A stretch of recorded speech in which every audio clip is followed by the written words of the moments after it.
we divide 546 by 5 in a long division method. 5 times 1 is 5. On subtracting we get 0. So now we put down this 4 and 5 times 0 means 0. On subtracting we get 4.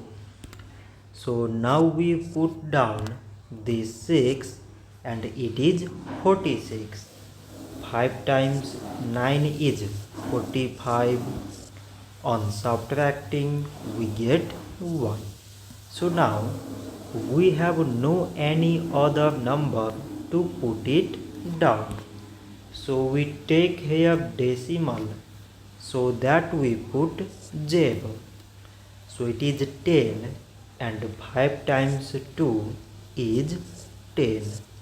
On subtracting we get 0. So 546 divided by 5 is 109.2. So this much for today and thanks for watching.